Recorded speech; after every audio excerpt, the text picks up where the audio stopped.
Excuse me, sir, is this the Delta House? Sure. Come on in. They have cold beer and action on the game. I'm shocked to find that gambling is going on in here. It's time for the Degenerates Next Door. Dollar bills, y'all. Not a real strong slate of games this week, but hell, we will bet on a couple fat guys playing catch in our front yard. It's what we do. That's why we are the Degenerates Next Door. I'm Jason Hammer. I'm a radio host in Indianapolis. I do the Hammer and Nigel afternoon show. Joining me, as always, top-rated radio host on his own, former elected official and tax-cutting machine, Rob Kendall. Rob, how are you? What a stinker of a week. Right. Now, here's a little housekeeping memo. Next week, we are all on vacation, holiday stuff, getting fat, doing all things Thanksgiving, so no podcasts next week. So if you're looking for the NFL show or the college show, we do the NFL show Thursday, college shows on Tuesday. We're just going to put everything next week on Twitter, X, whatever you want to call it. Follow us at Gambling Stuff, and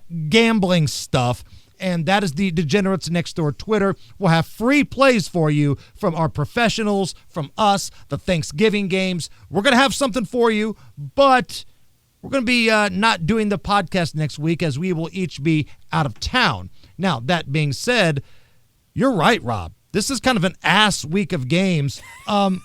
In the past, Tennessee, Florida's been really good. That's not the case this year. When, in the 90s?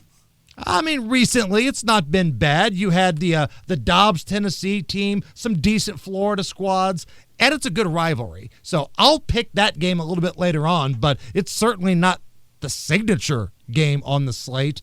I guess it's probably USC at Oregon. Number 16 USC at number 6 Oregon. Kind of a de facto elimination game, I think, in the Big Ten. Yeah, that's a great point. You know, a lot of Oregon fans will get their panties in a twist. Wait a minute, 2-loss Oregon can get in. Can they? Yeah, I don't know, man. Because there's going to be a lot of 2-loss SEC teams that are really good that are probably going to leapfrog Oregon if Oregon drops this one. So Oregon, I think the pressure's on them at home here, Rob. Odds makers have them as a 10-point home favorite. The total right around 59.5. How are you playing this? I hate this game. I don't want any part of this game. If I win, I'll take a surprise victory lap. If I lose, I'll blame it on the vast left-wing conspiracy that took me down. Very good. I'm going to go under 59.5. I don't think Oregon's offense is all that this year. I've been outwardly impressed with them. You saw USC against Notre Dame, because I know you study every Notre Dame game. That's right. You're one of these guys that lives in Rudy's house, That's where right. it's the only team that matters.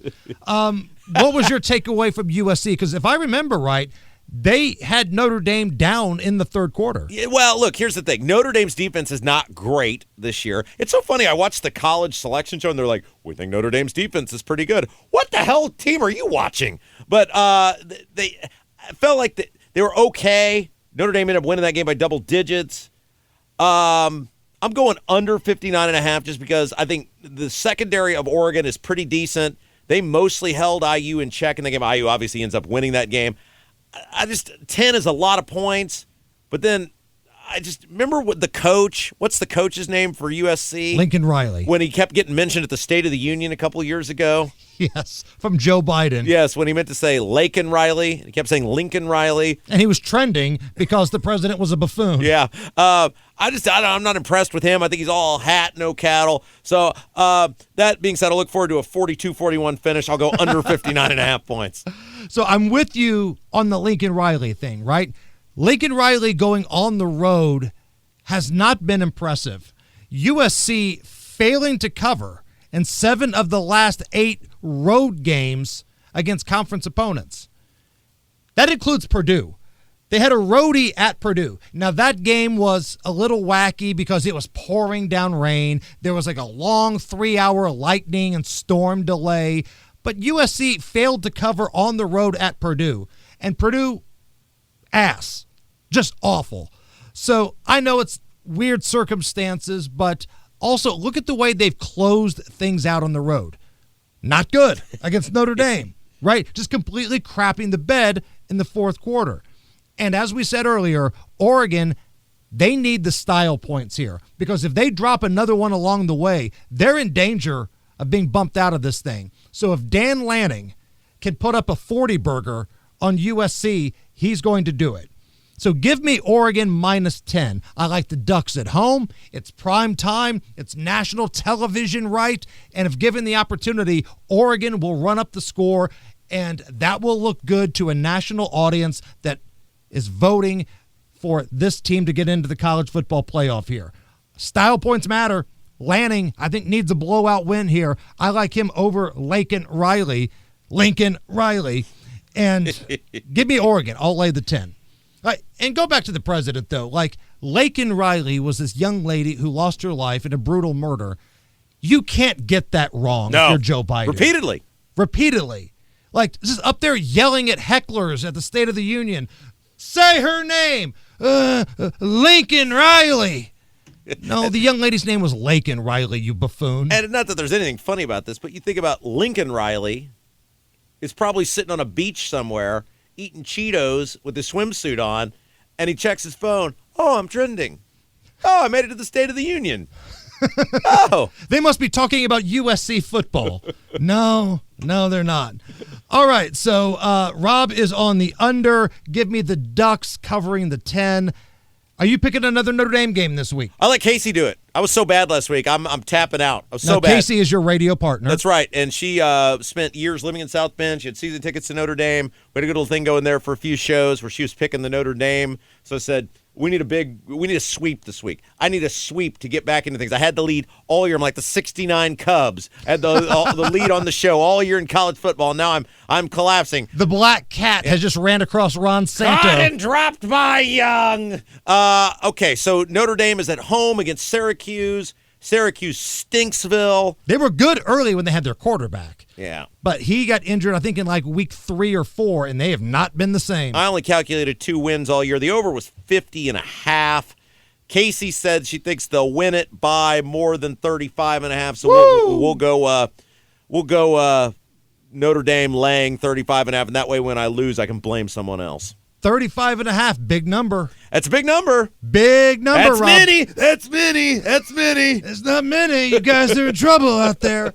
Again, my game, something that used to be the signature rivalry game on a college football Saturday. Now, it's still a pretty good rivalry, but Florida's ass. Tennessee's had a couple losses. They haven't been able to beat anybody any good this year, which, again, was kind of my expectation of this Tennessee team coming in. If you would have told me at the beginning of the year you would lose your starting quarterback right before spring practice starts and you're not going to have time to go in the portal and find who you want, if you're asking me, would you consider it a winning season if you won anywhere from 6 to 8, 9 games? I'd take it. Can I just say the humor I get now that one time they were just the most dominant team in the country, program in the country, and now you just say it with just such matter-of-factly, Florida's ass. Like, they're just ass all the time now. Right. And there was hype on Florida coming in this year. Oh, Lagway, look out. He's going to be this amazing quarterback. He finished the year so strong last year. He was in the documentary on Netflix. Look out. He almost got benched a couple times. Like, did get taken out for a few plays and then got brought back in by Florida. How could you screw up football at Florida? I mean, that's an interesting point. Like, you've got a pretty fertile recruiting ground. I guess you could ask the Indiana basketball Hoosiers, how do you not have shooting for the last decade when Indiana high school basketball is your feeding system? Purdue gets those guys. Yeah, and think about it. You got all those kids to recruit from, great weather, basically a pipeline to the NFL with previous coaches, and look at the women. Oh, man. How are you screwing that up? So Tennessee is a 4.5-point road favorite at the Swamp. Tennessee always plays like garbage in the Swamp. It doesn't matter who's good, who's bad. Florida, they just have a thing against Tennessee.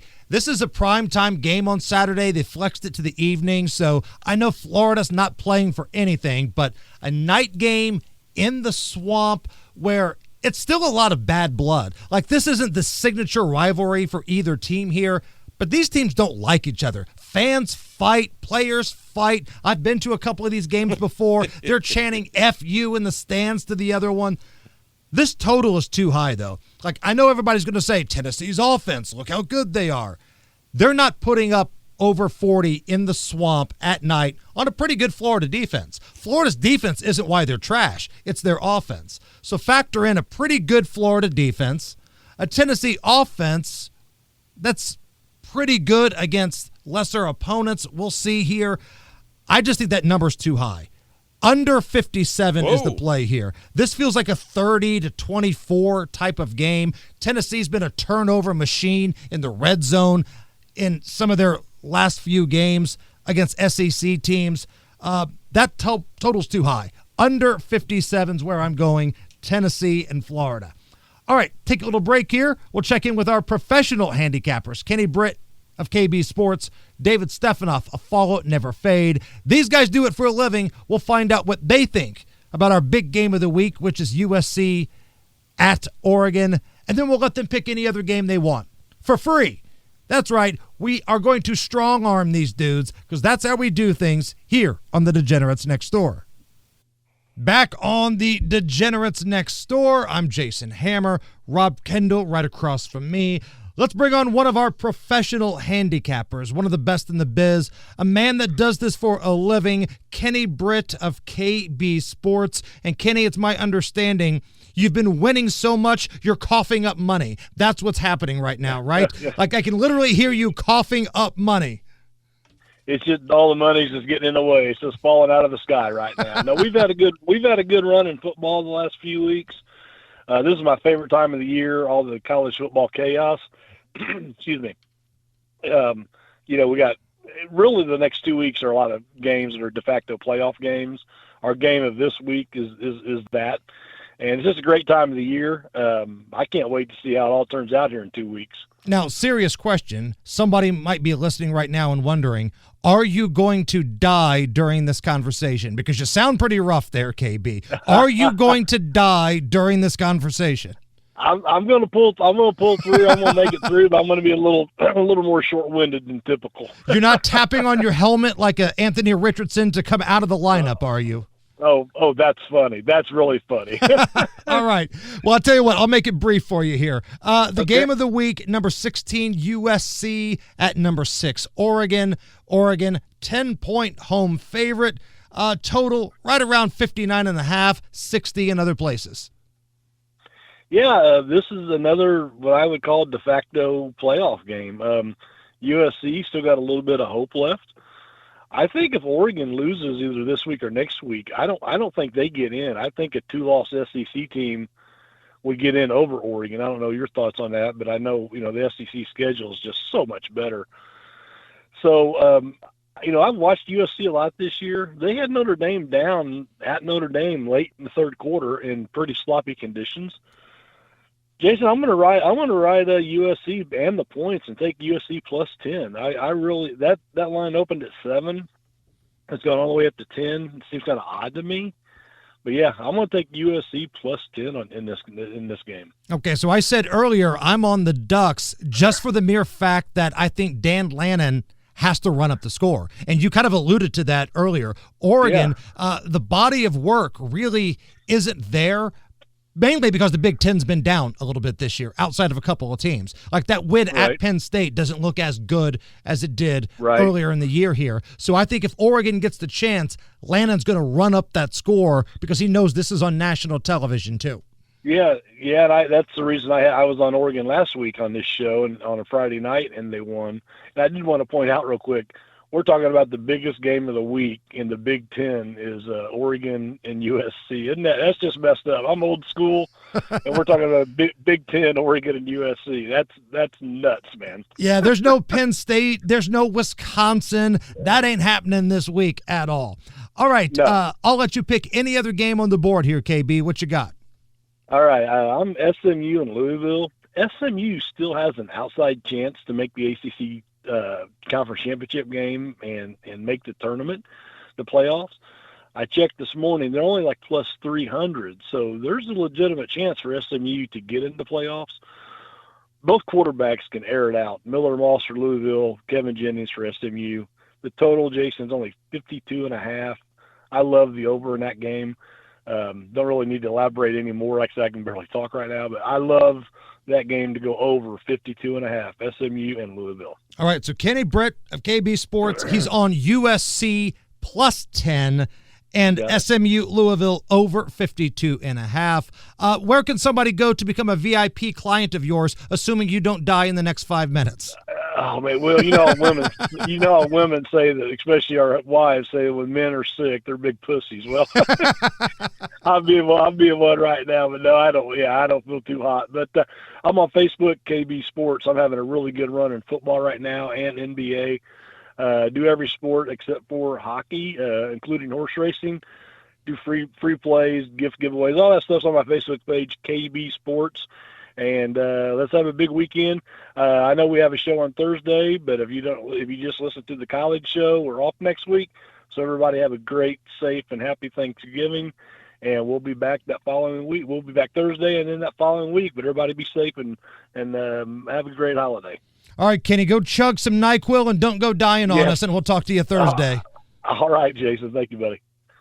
All right, let's go to another one of our professional handicappers. David Stephanoff, the man behind FollowNeverFade.com, puts out free plays all the time. He's got a great VIP service. And David, we just spoke to Kenny, who sounds like he's on his deathbed. He's got the flu. He's got herpes. I don't know what he's got, but he sounds like ass. How are you doing?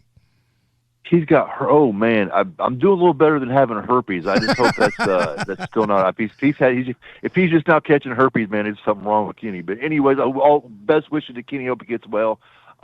Weekend football, USC Oregon. Yeah, I heard you guys are on opposite sides of this game. It's going to be a good game. It's big game for you, but big game for both these teams. Put up or shut up, because one of these teams are going to probably drop out of the playoffs. Well, my question for you, Hammer, on your Oregon pick. Do you think they're going to move the ball up and down the field on USC? I do. I think Oregon has to, because even I think a 2-loss Oregon is in danger of getting leapfrogged by some other 2-loss teams in the SEC. So if I'm Dan Lanning, I'm doing everything I can. I'm bringing out fake punts. I'm bringing out going forward on 4th down. This is a game on national television, and I think Oregon wants to make a statement that we belong in the playoff. Even if something were to happen and we drop another one along the way, we are one of the best 12 teams, and they're going to try to beat the dog piss out of USC. They're going to run the score up if they can. I believe I totally agree with you. I tend to like this team total over here in this game at 34 points. I think USC, regardless, USC's on had a pretty good streak here, but everybody's moved the ball on them, except I think maybe Nebraska did. But everybody's moved the ball. Northwestern moved the ball on them. Had many opportunities they gave away last week. I see some points here. The weather's supposed to be okay. I checked the weather this morning for up there, but I like Oregon. Like you say, if they're going to win, they're going to win in big fashion. Make a statement. They have to, because it's going to be the SEC with it being all juggled up right now and in a mess and chaos. You don't know who's going to get screwed on the playoffs. Don't leave out my James Madison people. I'm telling you, I could been James Madison for the last month. But I like Oregon team total over 34 points here. They got to make a statement. I don't know if they're going to cover that 10-point spread. That's a lot of points there, but in a conference game especially. But I'm going to take the team total over 34 Oregon Ducks. All right, so you're on the over team total for the Ducks, and now I'll let you pick any other game on the board. It's not a great week, David. It's kind of an ass slate of games here, but find us a winner. Okay, well, SEC, this is SEC's off week. This is where they schedule the cupcakes, except for one cupcake. LSU scheduled Western Kentucky, and that's not going to be a cupcake for LSU. We got one team going in one direction and one team going the opposite direction. Ever since Western Kentucky, us degenerates follow like Conference USA, like me, Western Kentucky changed quarterbacks about 4 games ago. They've not lost a game since. We already know what's going on at LSU. Quarterback going against a guy that's only had one true start behind center for LSU. It's going to be maybe his second. We don't know if the other kid's going to be back. I don't think he'll be back. The coach don't like him. But I like Western Kentucky here in this spot. Going down to Baton Rouge, shock the Tigers. We're catching 23 and a half points here this week versus LSU. Western Kentucky's playing good football right now. new coach there. They changed quarterbacks. They throw the ball, score a lot of points, give a lot of points up. I think this is too many points. Western Kentucky can get the lead early and cover this 23.5 point spread versus LSU Saturday. Again, you don't need them to win. You just need them to hang around and not embarrass themselves a little bit. I think they're going to score points. The quarterback change to say they've moved the ball up and down the field. LSU, I mean, how many guys are really checked out of the program? I mean, these guys, most of those guys are they're not bowl bound, so they're going NFL bound. They're already checked out. Coaches and it's a chaos down there. They don't know who the next coach is going to be. I just think it's a good spot for Western Kentucky to go in there and shock them. Give me the plus of 23.5 points. If you feel crazy, sprinkle a little money line. But I think it should be a closer. I think it should be a closer game than what Vegas has. The line opened up at 25 and shot down to 23 immediately. I think everybody sees the same thing I do with Western Kentucky being a different team with the new quarterback. David, if somebody wants to become a VIP client of yours and get all of the sports packages, not just college football, but NFL, NBA, college basketball, which is your bread and butter, where can they go? If you follow me everywhere, Facebook, TikTok, Instagram, YouTube, Twitter, I'm easy to get a hold of. Message me on any of those platforms. I'm about transparency, Hammer. I had my first losing week all around except for college basketball last week. We lost a little bit in the NFL, we lost a little bit in college, but we lost bad college football. We was only like 3-7 in college football last week. I'll tell the truth, win or lose every single day, because we win way more we lose. But college basketball, again, has been absolute epic run so far this season. Sign up for my college basketball package. You get football for free. But you follow me everywhere, Facebook, TikTok, Instagram, YouTube, Twitter. Just follow me, message directly. Thank you, Hammer. Thank you, Kenny Britt. Hope you get better. Rob, the mayor of Brownsburg. He's probably off doing some political work for the great society of the United States right now. But thank you, Hammer, for everything you do. The degenerates out there, have a great week. Our standings are getting pretty jumped. They're pretty close for the standings, Hammer. I know Kenny Britt's in the lead right now, but we're all on his tail and get that trophy made we keep talking about. But have a great week, and don't forget to follow Never Fade. My man, I appreciate you. Thank you. Have a great week, buddy. Bye-bye. All right, we're going to get Rob Kendall back in studio here, and we'll see if he's ready to get nuts on a certain pick, and we got a degenerate special for you. Don't go anywhere. More free plays, more fun coming up next. We are the Degenerates Next Door. All right, going to wrap up the Degenerates Next Door with a game that, considering as bad as this slate is this weekend, might not be the worst thing you watch all weekend. It's time for Hammer's Degenerate Special. I mean, really, if you think about it, Ball State at Toledo. Not the worst game, I guess, on the slate. Ball State, the Fighting Cardinals, a place where Jason Hammer has a fake ID hanging up at a liquor store in the corner of Kilgore Avenue. The Toledo Rockets are at home, and they are a 27-point favorite. 27-point favorite at home. That's a big number. I don't want any part of that. But the total, I'll play ball on the total here. 47.5. That's the over-under. And I'm going to ride the lightning here, Rob, because I think Toledo could get at least 35 on their own. So if you get 35 from the Toledo Rockets, and you can get at least 13 from Ball State, maybe that's garbage time. Maybe it's a defensive touchdown. Just got to get 35 from Toledo, 13 from Ball State. Those toes are tapping, my friend. We're going to ride the lightning over in a little maction on Saturday, Ball State at Toledo. Now, as for you, Rob, this slate of games this weekend is so bad, I think we're going to have to do something drastic to make some money here. Are you ready to get nuts? All right, want to get nuts?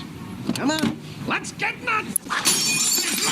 Now you want to get nuts? Come on!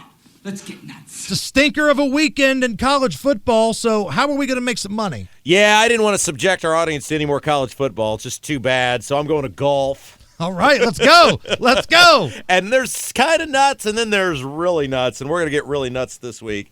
Hammer, it's the RSM Classic this weekend. Of course. Right up there with the Masters. It's US right up Open, there. Right. PGA. Jim Nance is somewhere right now, the hair standing up on his arm. And we're going to go with the guy that it just rolls off the tongue like Tiger Woods. His name is Zach Blair. Who? Zach Blair finished 9th last week in Bermuda. He's got 2 top 20s already on the PGA Fall Swing. He's finished runner-up twice in his life. Why not? Zach Blair, 100-1 at the RSM Classic. Let's get nuts. All right. Want to get nuts? Come on. Let's get nuts. Lights out. Now you want to get nuts? Come on. Let's get nuts. I always had a thing for Blair on Facts of Life. Like, as a young man growing up and Facts of Life was on TV, Blair was hot.